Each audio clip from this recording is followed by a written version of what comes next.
అయినటువంటి పెద్దలు ధర్మపురి శ్రీనివాస్ గారు స్వర్గస్థులై 1 సంవత్సరం అయింది. మరి ఆయన జీవితం మొత్తం కూడా కాంగ్రెస్ పార్టీకి సెక్యులర్ సిద్ధాంతాలకు అంకితమైనటువంటి సందర్భంలో మరి ఆయన ఆరోగ్యం బాగలేక గత సంవత్సరం స్వర్గస్థులైనారు.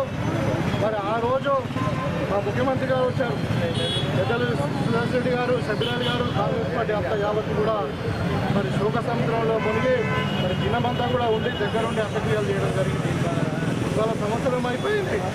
మరి సంవత్సరం తర్వాత మరి ఆ రోజే ముఖ్యమంత్రి గారు చెప్పారు వచ్చినప్పుడు, నిజామాబాద్లో పట్టణంలో నడిపోతున్న శ్రీనివాస్ గారి స్టాచ్యూ ఇనాగ్రేషన్ పెట్టుకుంటాము, దానికి కావాల్సిన ఫెసిలిటీస్ అన్ని కూడా ఏర్పాటు చేస్తామని చెప్పడం జరిగింది.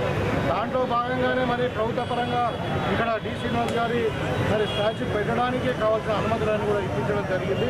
ఇవాళ మరి పెద్దలు శ్రీనివాస్ గారికి నివాళులు అర్పిస్తూ మరి ఆయన యొక్క సిద్ధాంతాలను మనం అందరం కూడా కొనసాగించాలా, మరి ఆయన యొక్క సెక్యులర్ భావాలను మరి కాంగ్రెస్ పార్టీకి అంకితంగా పనిచేసినటువంటి విధానాన్ని మనకి ఎప్పుడు కూడా ముందుకు నడిపిస్తుంది.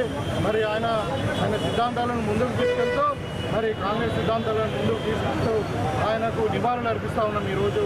మరి నిజామాబాద్ జిల్లాకు కానీ అదేవిధంగా ఆంధ్రప్రదేశ్లో కానీ మరి ఆయన కాంగ్రెస్ పార్టీకి చేసినటువంటి సేవలు ఇప్పుడు మరవలేము. నేను కూడా మరి టీఆర్ఎస్లో ఉన్నప్పటికీ మరి ఆయన కొంత మట్టుకు అప్పుడు ఎమ్మెల్సీగా ఉన్నప్పుడు ఆయనతో కలిసి ప్రయాణం చేయడం జరిగింది.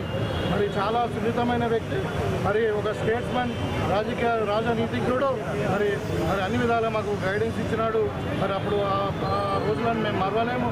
మరి అలా లేని రోడ్డు మాకు మరి మేము చింతిస్తూ ఉన్నామని చెప్పి తెలియజేస్తూ ఆయన ఆత్మకు శాంతి కలగాలని నివారణ అర్పిస్తాము.